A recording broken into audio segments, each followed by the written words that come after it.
Okay, so I know this camera's not that great, and I'm going to try not to make funny faces or anything, but I'm sitting here reading aloud to my animals, and I just figured I'd tape it because it's really good reading material, easy to understand.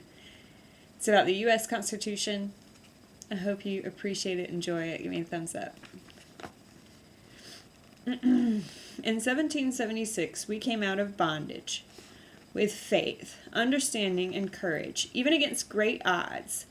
And with much bloodshed, we battled our way to achieve liberty. Liberty is that delicate area between the force of government and the free will of men. Liberty brings freedom of choice to work, to trade, and to go and live wherever one wishes. It leads to abundance. Abundance, if made an end in itself, will result in complacency, which leads to apathy. Apathy is the let George do it philosophy. This always brings dependency.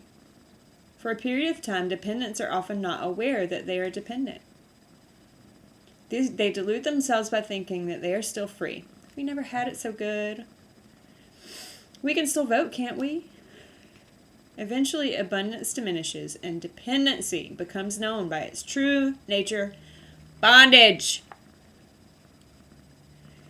There are a few ways out of bondage. Bloodshed and war often result, but our founding fathers learned of a better way here in the United States. Hi, everybody. Realizing that a creator is always above and greater than that which he creates, they established a 3-vote system by which an informed citizenry can control those acting in the name of government.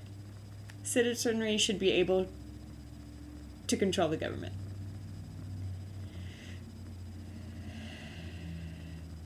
Those acting in the name of government, right? Because the real government is Jesus. To be a good master, you must always remember the true pecking order or chain of command in this nation. Number 1, God created man. Number 2, that's you, man, created the Constitution. 3, Constitution created government. 4, government created corruption, etc. The base of power was to remain in we the people. But unfortunately, it was lost to those leaders acting in the name of government, such as politicians, bureaucrats, judges, lawyers, etc. As a result, America began to function like a democracy instead of a republic. A democracy is dangerous because it is a 1-vote system, as opposed to a republic, which is a 3-vote system. 3 votes to check tyranny, not just 1. It's like in the Bible where you need at least 2 witnesses. If there's one that didn't really see it, you need 3 witnesses. 3 votes to check tyranny, not just 1. American citizens have not been informed of their other 2 votes. Are you ready? Our first vote is at the polls on election day when we pick those who are to represent us in the areas of government. But what can be done if those elected officials just don't perform as promised or expected? Well, the second 2 votes are the most effective means by which the common people of any nation on earth have ever had in controlling those appointed to serve them in government. The second vote comes when you serve on a grand jury. Before anyone can be brought to trial for a capital or infamous crime by those acting in the name of government, permission must be obtained from the people serving on the grand jury. The Minneapolis Star and Tribune in March 27, 1987 edition noted a purpose of the grand jury this way. A grand jury's purpose is to protect the public from an overzealous prosecutor. Like Harvey Dent. The third is the most powerful vote. This is when you're acting as a jury member during a courtroom trial. At this point, the buck stops with you. It is in this setting that the juror has more power than the president, all of Congress, and all of the judges combined. Congress can legislate, which is make law. The president or some of their bureaucrats can make an order, or issue regulations, and judges may instruct or make a decision. But no juror can ever be punished for voting not guilty. I'm going to repeat that. No juror can ever be punished for voting not guilty. Any juror can, with impunity, choose to disregard the instructions of any judge or attorney in rendering his vote. If only one juror should vote not guilty for any reason, there is no conviction and no punishment at the end of the trial. Thus, those acting in the name of government must come before the common man to get permission to enforce a law. A lot of people in America really don't understand that. And they go and they do jury duty, and they don't know it. So share this video. You are above the law when you're on a jury. Not all the time, though. Come on.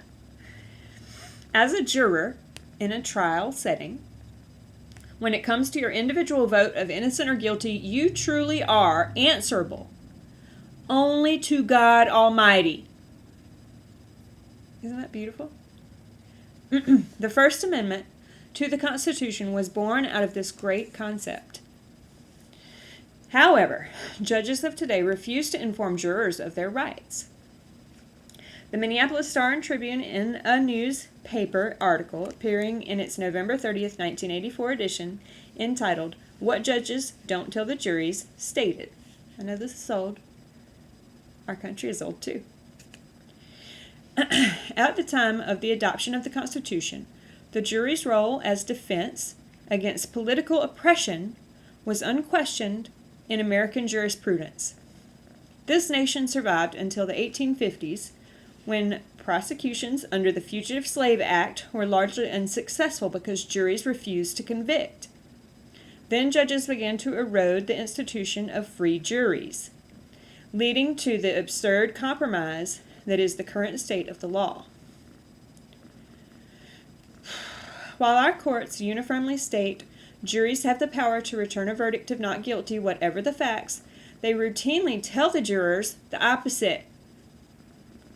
You may not know this is going on in other countries, but a lot of people in America, in North America,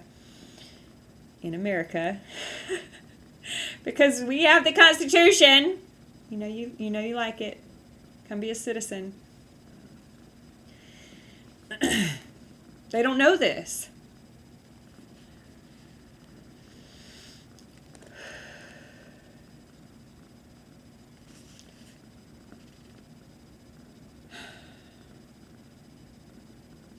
Then, judges began to erode the institution of free juries, leading to the absurd compromise that is the current state of the law. While our courts uniformly state juries have the power to return a verdict of not guilty, whatever the facts, they routinely tell the jurors the opposite.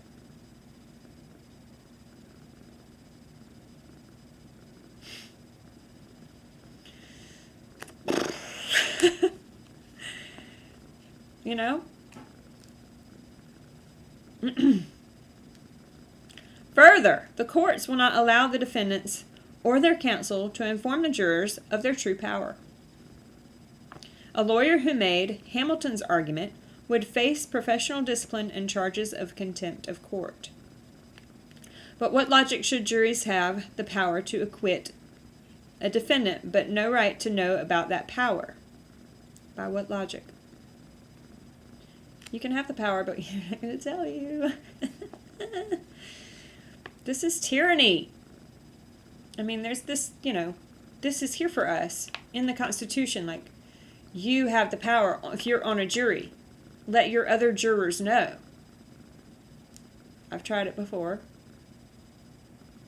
I